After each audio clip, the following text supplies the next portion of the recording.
TV on the wall, nice this, they live in an island. Oh my god, the cooker looks amazing. You buy the house, you get in there, TV's gone, cooker's gone, the wall is gone, the roof is gone. No. That's good.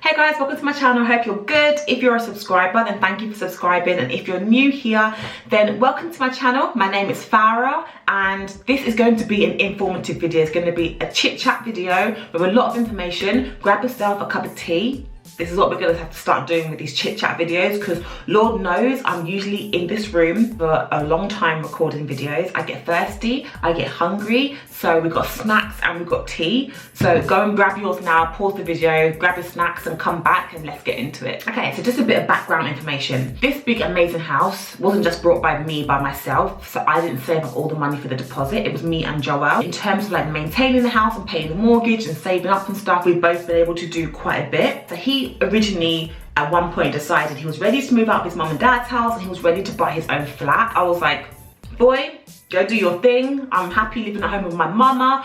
Like, we're here, we're good, we're besties. I'll see you when I see you. Okay, it wasn't that bad, but yeah, I was like, okay, you go and buy your flat. I'm not ready. And I'm glad that at the time I said I wasn't ready, because I actually was not ready. So I stayed home with my mum and he went out and bought his own flat and he lived there for a couple of years. After him being there for about, I think it was a year and a half-ish, that's when I thought, okay, let me start saving now, because I don't want it to get to the point that we want to buy a house and then I'm like, oh, we haven't started saving yet. So if you haven't seen my saving video, the card is above me now. That basically explains to you all the steps that I took to being able to save the money for the house, or for some of the like solicitors fees and deposit and stuff. So he was in his flat, I started to save, and then it got to the point where I was like, okay, let's start fixing up your flat, let's start painting it, let's clean the carpet, do whatever we need to do, and let's sell your flat now, because I've got a big chunk of money now. I actually feel like I'm ready to move, and if I don't move now, I'm never going to leave my mum's house. So we fixed up his flat and we then started to look for an area to live. So he lived in London, like I said, and I was outside of London.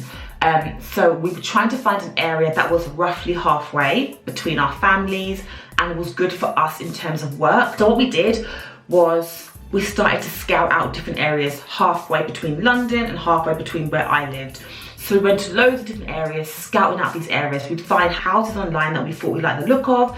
And obviously we didn't book to go and view these houses, but we drove to them. We drove around the estate, we went to the town. We drove to them a couple of times. We looked to see what there was to do in the area. Is the town any good? Like, we just kept on doing this every weekend for a number of weeks. One of the things that held us back in the beginning was that we had this flat up for sale and people were coming to view it, but nobody was putting in offers.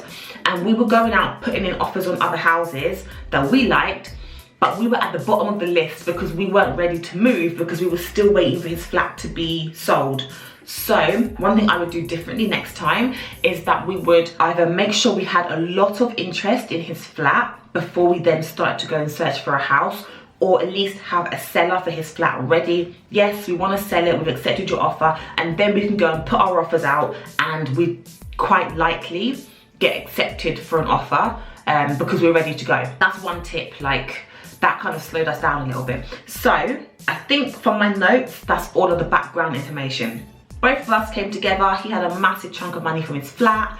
I had my savings. We came together and we were searching for an area, and we managed to find an area. We managed to find a house. We put in a couple of offers beforehand. We put in an offer on a house, and we were told they had loads of offers, so ours didn't get accepted. Another house we put an offer in for that he liked, and I thought it was just okay, and the lady took the house off the market. Then we had another house we put an offer in for, yeah, and that got accepted. And this house, I was not that interested in it. It was okay. I think at the time, because you're fed up of searching, we were both like, okay, there's things about it that we don't like, but we were kind of willing to settle, I think. The offer was accepted, and then because we took so long, because we never had an offer accepted on his flat, they went with somebody else's offer. Now I look back, I'm like, thank God all of these offers were rejected, because our house now is 10 times better than the ones that we'd originally put offers in for. So when it's right, your time will come, and it's stressful looking for a house, all that sort of thing, but it will come. And when you when you put an offer in and you get it accepted and it's on the right house, you'll look back and be like, yes, it took a long time, but it was right. And that's what's happened for us. Okay, so let me get into the steps. I've got loads of notes here, so please keep on sipping on your tea. So the first step was to save the amount of money that we needed. And I recommend that you save more than your deposit. So if you're just saving for your deposit, how are you going to pay your first month's mortgage? How are you going to pay your solicitor's fees, your stamp duty? How are you going to furnish your new crib? Like, you need to save a lot more on top of your deposit in order to pay off all these other little bits and pieces. Also, specifically for the UK, I don't know about other countries, but your deposit can be as little as 5% if you are using a first-time buyer scheme, for example. We weren't eligible for the first-time buyer scheme, so our deposit was 10%. But if you are a first-time buyer in the UK, like I said, you can pay as little as 5% for your deposit. And now they've recently changed something where, depending on the price of the property and your mortgage, you may not have to pay stamp duty. So check that out, because stamp duty took grands and grands and grands and grands. It was so expensive.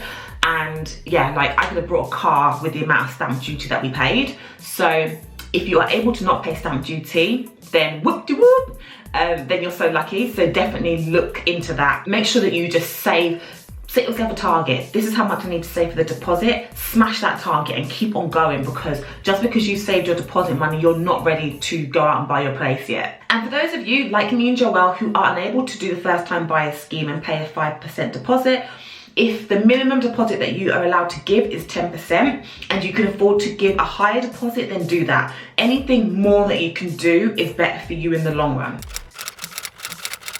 Number 2, you need to know your finances. We had to provide our wage slips, our past 3 months worth of wage slips. We needed to let them know what our incoming money was and our outgoings were. So if we had any debts, if we had any cars on finance, if we had student loan to repay, if there were any monies that we owed any companies, if we had store cards we owed big time money on, anything like that, we needed to let them know so that they could assess how much money they were willing to lend us. I've heard this called a mortgage in principle and an agreement in principle, but it's the same thing. And we did this over the telephone. It was a telephone call with a mortgage advisor. She asked us a couple of questions. She spoke to Joelle and then she spoke to me. She asked us how much money it was that we needed for the houses that we were looking for. At this time, you don't have to have a particular house in mind, but we gave her a rough figure. Then she asked us about what we could afford. She asked us about how much money we'd already saved up. And then at the end of the telephone call, we received a mortgage in principle, or a decision in principle, or agreement in principle, whatever you want to call it. And this is basically from the lender telling us what they are prepared to lend us subject to approval. So subject to us obviously finding a property, coming back and doing the mortgage application and that all getting accepted. So this is just a conditional offer. And this document that you get, your decision in principle document, it's proof to the estate agents and people who are selling their houses that yes, we're actually serious. We've been to the bank and they've said to us that they will give us a mortgage conditionally. So rather than going and putting in offers here, there and everywhere and then accepting your offer and then finding out, oh sorry, actually I've gone to the bank and I can't afford to get the house. No, you have proof. I've been to the bank, I've spoken to them, they said to me, yes, we'll give you the money, like it's all good. So that's kind of our proof that we've had that discussion with the bank. But like I said, it's conditional. So you still then down the line have to have a mortgage application meeting. So for us, the next step after getting our mortgage in principle, we then put Joelle's flat up for sale and had people coming to view the flat. And we then started to go out and actually view properties. So prior to this, like I said from the beginning of the video, we were going hunting out different areas. We'd look online, we'd find houses that we like the look of, and we'd go to that area and be like, okay, let's see what the houses look like in this area. Is it a clean area? Do they have the shops that we want? That sort of thing. Is it like got good links to the motorway, etc, etc. Now we were in the position where we were like, okay, we've spoken to the bank, let's go now and see some houses. Bearing in mind there was no offer accepted on Joelle's flat, so I feel like we were a bit premature doing this, but this is where we got to. So we now started to go and have a look at different properties. I wanted to let you guys know some of the questions that we asked when we were looking at these properties. So we contacted the estate agent. We used Pebble Bricks website. We used Rightmove, was my favorite one. Probably would do about 3 or 4 or yeah, 3 or 4 viewings a day if we could. And we went to go and view every weekend. So probably on a Saturday we'd do like 3 or 4 viewings every other Saturday. So some of the questions that we would ask: how old is the boiler? Is one question that I learned that you need to ask, because if the boiler is over 10 years old, then you might need to look into getting a new boiler. And they're not cheap. One house we looked at needed a new boiler. When I looked at the cost of the boiler and getting it fitted, it's not cheap. I was not about that life. So definitely ask that question. You want to think about the price of the bills in that property. So it's not just about buying a nice house that looks good and we can afford the mortgage. Remember that you're going to have to pay bills. So look at the council tax band, how much council tax is going to be, how much gas and electric and all this sort of stuff. Also maybe find out about what fixtures and fittings are going to be left in the property, because that's a bonus. If they're saying to you we're going to leave the sofa, table and chairs, all this sort of stuff, then that's amazing. You might go to a house, see the house looks amazing inside, and you're like, oh my god, I'm balling, I'm gonna, like, big TV on the wall, nice this, they live in an island, oh my god, the cooker looks amazing. You buy the house, you get in there, TV's gone, cooker's gone, the wall is gone, the roof is gone. No. Make sure you ask them what things they're leaving in the property. They're not bound to leave these things. Like when you're viewing the house, if they're like, yeah, we're leaving all this stuff, down the line, they might end up like not leaving them. So from talking to them when you view the property, they're not bound to all of these stuff, but it's kind of like a good to know. That's one of the things I've definitely advised. Another thing I would say is take your time. Sometimes I would rush because I felt a bit awkward looking around the house, and then I would leave and I realized like I forgot a lot of the viewing. So definitely, you're there to spend your hard-earned cash. Take your time. I would definitely say look behind things, look in corners, all the nooks and crannies, open the shutters, open the curtains. A lot of houses I went to, I opened the curtain, looked behind, and I saw mold or damp. Like, move things, look behind things, open drawers. Like, obviously ask, but open drawers and that sort of thing. Check if windows open, turn taps on, switch lights on. I heard a story about somebody buying a property. They went in the house, went to switch the light on, and the house had no wiring. Switch lights on and check what you need to check, because it's your money you're spending. Also, think about if they've had work done. Your solicitor will do all of this for you when you contact your solicitor, but just a good thing to think about. Like if they've had an extension or a conservatory or a loft extension or whatever they've had done, they need to make sure that they have like the planning permission for all of these little bits and pieces. So it could be something that if you want to be extra, if you want to be on your game, then it could be something that you ask them, like, oh, do you have the documentation still for the planning permission for all of this stuff? Because if they say to you, oh no, I've lost it, that might throw a spanner in the works down the line when you come to buying the property. So it could be something you want to ask. One thing we did see, like I said, was mold and damp and stuff like that. Some of these houses we went to view were grimy. Some of them, they just didn't clean up. It was just a mess. It was a mess. We saw holes in walls. In the picture, by the way, when you're looking for these houses, you will see the house look pretty. They've got, it's just amazing. They edit the pictures. Because when I go and see the house, out of, I would say 9 out of 10 houses did not look the way that they looked on the computer, like on the app. The pictures that they edit look amazing. They brighten them. No, when I go to see them, like tiles missing from the kitchen wall, and the way that they've angled the picture to put on the app, like you didn't see that. Some of them, like, there were a lot of them weren't very clean. A lot of them had cobwebs. Some of them had holes in walls. Some of them had windows that didn't close. One of them stank. It was near a sewage thing, and the lady who showed us the house was like, oh no, like you can smell it a little bit, but it's not too bad. It could be a bit worse in summer, but it's not too bad. And me and Joel literally it was stank. It smelled so bad. So if you sense an issue, or if you can smell something, you smell a bit of damp, or you can smell sewage, just think to yourself, you can smell it as bothering you for the viewing, it's not for you. Because part of me was like, oh, she said it wouldn't smell too bad, but no, I'm not settling, sorry. Sometimes you would find that the neighbours weren't really keeping their gardens very clean, or there were like blocks of flats nearby, and I could tell that like some people looked after their flats, some people didn't, and there was like rubbish bins, and like, no, I'm not about that life.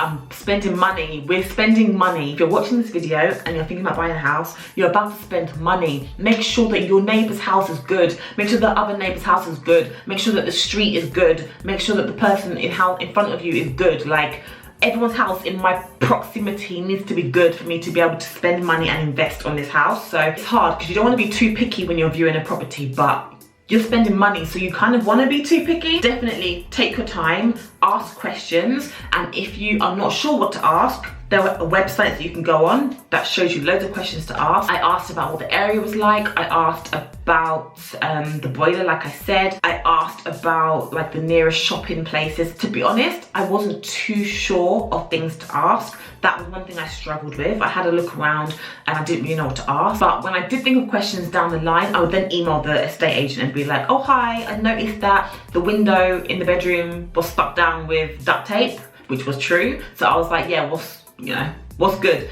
Okay, I didn't say that, but yeah, I basically said the window was stuck down with some duct tape, so can you let me know if that's going to be fixed? And he was like, oh, the homeowner didn't know that, so yeah, she'll fix that before she moves out. Ask any questions you want to ask because you're going to be spending your money. After loads and loads of viewing, I mentioned that we put in some offers, and because we didn't have an offer accepted on Joelle's flat, they were like, please, you two ain't serious. So, you know, those offers didn't go anywhere. So at each point when we put an offer in, the first house we put an offer in for was the prettiest house ever. It was lovely. It was very cozy. I just loved it. That house, the guy was a landscaper, so his garden was beautiful, and at the end of his garden he had one of those sheds that had electricity, and oh, it was amazing. That was the first house we put the offer in for. I was so excited, and when it comes to putting in the offer, I literally had tears in my eyes. Like, I just could not wait for it to get accepted. I was like, my house. Put the offer in, and then it was rejected because they'd accepted a different offer and we weren't ready to move. My heart broke into 1,000 pieces, and did I cry? I can't remember, but I was probably close to tears. And then we found another house and it had a courtyard garden, so it wasn't a nice garden that I wanted with grass and like a nice seating area. It was all concrete, had trees and bushes and stuff everywhere. It had a pond that I wasn't interested, 2 ponds. Was not interested in that garden whatsoever. This was the house that needed the window to be fixed because it was stuck down with some duct tape. It just wasn't amazing, to be honest. But because we had the offer rejected on the first house, I felt like, oh my God, like I need to put an offer in. So we put an offer in for that house, and thank God she then took her house off the market. Then we found another house, put an offer in for that house. It needed a whole new bathroom. Luckily we took long, so they then rejected our offer and went with somebody else. Thank you, Lord.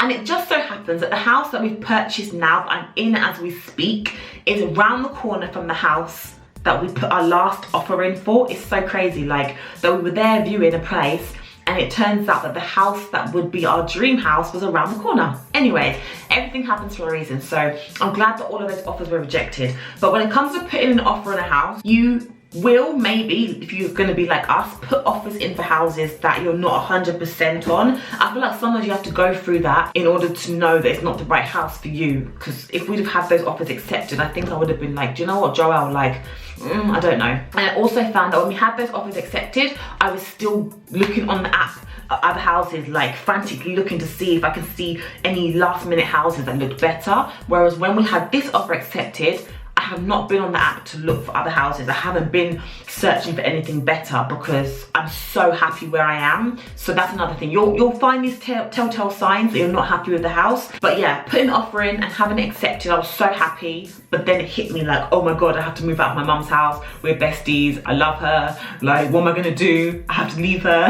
That's a whole next video of having to leave my mum. So we had an offer accepted on the house that we're in now, and it was amazing. Yay, offer accepted. We had this offer accepted in, I think, September-ish 2017, and then it was time for us to go back to our bank and arrange a mortgage application meeting. This was a 3-hour meeting, and I don't know how other banks do this. We went into our bank and we had to sit down with somebody for 3 hours, and we went through everything. Some of the stuff we'd already covered in the decision in principle call. It was just to go over it and double check.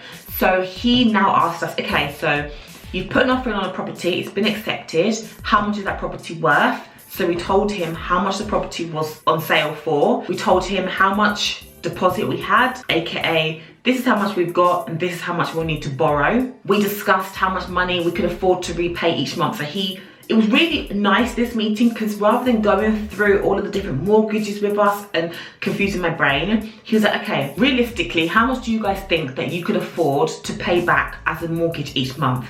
And he said, once I've discussed this with you, I'll then show you all the different mortgages that we could offer you based on how much you think you'd be comfortable paying each month. So we discussed it with him that way. He then asked us about the mortgage term, like how long we would like to take to pay this mortgage off. And then he discussed the types of mortgages with us. So there's a fixed rate and there is the flexible or variable rate. And this one, the interest changes with the Bank of England. So with the fixed rate, when the Bank of England interest rates change, the fixed rate, your mortgage rate, your interest rate, sorry, doesn't change at all. You pick which one you want and you discuss things with him, you ask him questions. It was amazing because I, as a first time buyer, didn't understand any of this lingo. Like, I researched it a lot on the internet, but it was nice to sit there with him and ask him questions. I was like, sorry, can you repeat it? I don't understand what an interest rate is. Or sorry, I don't understand what this mortgage term is. Or I'm confused, I don't understand. Like, I had to get him to explain things to me A to Z. Like, now is your chance to sit down with him and ask him any questions that you have. I think he said to us that the mortgage will be processed within a day or two. So he put all of this information into the computer, did what he had to do, and then they will come to you and say, congratulations, yes, we're giving you the money. Get a pack of like, a big pack of information going through your mortgage, telling you how much you're going to borrow, roughly how much our first mortgage is going to be, our first month's mortgage, and all that sort of thing. Goes through loads of stuff with us. So the next step for us after our mortgage application meeting was to instruct our solicitor. This is basically us saying to our solicitor, hi, we've spoken to you like a little while ago, just mentioning that we're going to be using you guys, but now we're ready for you to actually do the work. We found a property and we want you to help us to buy it, basically. Help us to do all the legal stuff, all the paperwork, blah, blah, blah, blah. That's basically you instructing your solicitors and asking them to work for you. You will need to pay your solicitors, obviously. The amount that you repay them depends on the solicitors that you use. We used our solicitors to sell his flat and to help us to purchase our house, so the fees were higher. If you're just using them to buy a place, the fees may be lower. So you'll check this with them. They'll tell you how much their fees are. They sent us like a summary when they initially started working with us. We had to give them like, I don't know how much it was, maybe £1,000 or £500 just to start off. And they sent us a summary of the things that they would roughly do, how much each thing was cost, and roughly how much the bill was going to be. So that would allow us then to work out our finances, our solicitor's fees. We knew how much we were going to have to pay the estate agent. We knew how much our stamp duty was going to be, and etc, etc. So we had a list, we kept a list of all these different fees that we were going to have to pay out. So the next step for us was to have a surveyor come out and have a look at the property. And we paid for this during our mortgage application meeting with our lender. And it's basically a way of us finding out if there's anything with the house that we need to have, like, pay attention to when we move in, if there's anything wrong with the house. And it's also for our surveyor to make sure that the property is priced correctly. Our lender is giving us the money for the house. They want to make sure that the house is worth that amount.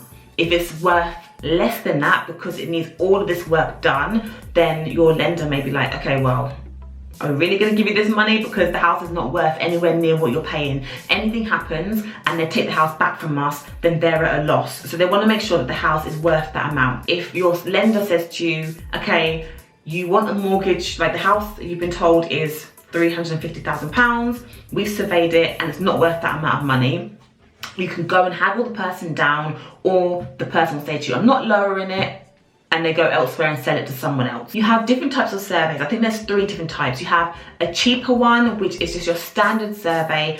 I think it might be free even. And I don't know if they even come out to look at the property. They either just look at information online on the property, or maybe they will come out and just have a brief look, I'm not sure. So we went for the middle survey, which is known as a home buyer's survey. And this is where the surveyor will come out and have a look at the house. She looked at if there's any damp or there are any urgent problems. Are the windows opening correctly? She looked at the roofing. She didn't climb up on the roof. I think she looked at what she can see. So she looked at the roofing. She looked at the conservatory, the roof of the conservatory. She looked at the roof of our extension. They've extended out and built a kitchen on the side of the house. The extractor fan above our cooker.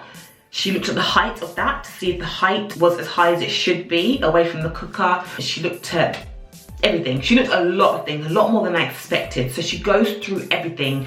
This is a report that she provides to the bank to let them know her valuation, and it was also provided to us, which is why we paid for this middle survey, because we wanted to have the report for ourselves. And the report that we received from our lender was like, it followed a traffic light system, which was amazing. Red was things that maybe needed more attention. There was amber, and then there was green. Obviously, you get these things fixed straight away if you can. If not, then they can be done down the line. There was nothing in our survey that was super urgent, but there were recommendations, like the smoke alarms, for example, changing the smoke alarms to electric smoke alarms. We haven't done that, but if you want to, that's something that you can do. Changing the bedroom door to make it a fire door, you can do that as well. Thank God there was nothing major that we needed to have done, but if you request and pay for a survey that gives you the report, it's nice because you have it there to look at, and down the line you can start to get some of these things fixed or replaced or looked at if you wish. I don't know if this is the case for every bank, but with the cheaper survey, with our bank, we didn't get a report, and I was like, I want to see what she's seen. So I would recommend paying the money. I think we paid about £1,000 or so, and going with the middle survey where you actually get a report. Okay, so then after all of this has happened, after our survey and all of that sort of stuff, instructing our solicitor, the solicitor might have given us 1 or 2 forms to sign, but it literally then was like silence. And it gets a little bit worrying because things do take a while and it goes quiet, but it's when your solicitors are working and they're doing their stuff in the background. They will perform their own searches, which is their way of discovering information about the area that you're buying the property in and about the house itself. They'll be sending questions to your seller's solicitors and asking them questions about the house. They'll be filling out forms and stuff like that. So when your solicitors perform their searches of the house and the area, some of these items will include drainage. They'll have a look at drainage for the house in the area, floods, motorways that are going to be built in that area. They'll have a look at planning, transport in that area. For example, we have parking out the front of our house, but is there going to be a new bus route that's going to come along the front of your house? Because that might sway your decision to buy it. They might have a look at a new train station that's going to be built right next to your house. They'll look at all of these sort of things that are going to happen in the future, as well as the land that your house is built on, that sort of thing. They'll do all of these searches in the background for you, and it does tend to go super quiet, but they are, if your solicitor is decent, they are working. So for us, while all of this is happening, we had a couple of things happen that we were like, oh, this is stressful. So because Joel was selling his flat, it was difficult. If you're selling a flat in particular in the UK, there's a lot more paperwork and a lot more stuff that needs to happen. That's the first thing. So that made things a bit longer for us. One of the things that slowed us down was the fact that because he owned a flat, we had to rely on the owner of the block to give us documentation. There was a lot of chasing. There was a lot of chasing during the quieter period. It was dreadful. We wanted to strangle people, but we got there. And then we came to exchange, and this is when the contracts get exchanged. I think this exchange was about 2 weeks before we actually got the keys. The contracts were exchanged. I think the deposit or some money may exchange hands as well. This happens between the solicitors, and on this date here was when we agreed when we wanted to move. So then we have completion, which was the last step, and this is when the money from your solicitor is transferred over to your seller's solicitor. On this date, we picked up the keys. I have a video if you want to watch that vlog, my moving vlog. That was the day that we completed, and I went to go and pick up my keys. And like I said, this is usually around 2 weeks after you've exchanged contracts. We completed under 2 weeks. So we had to pay an additional fee to our solicitors. I think we had to pay an extra £100 because we wanted to complete quicker, because things were taking too long and people were just getting stressed, and yeah, so we just paid the money and we completed sooner. So that could be a possibility if you're in a rush. But yeah, we completed, we got our house and we moved in, and it was amazing. And the whole process from September to January the 19th was long, but it's amazing, like, to be in the house. I hope that I didn't kill you guys. If you're sleeping, wake up. I hope that this was okay. If you have got to the end of this video and you haven't subscribed, please do subscribe. Please don't forget to thumbs up, leave your questions below, and I'll see you in my next video. Bye.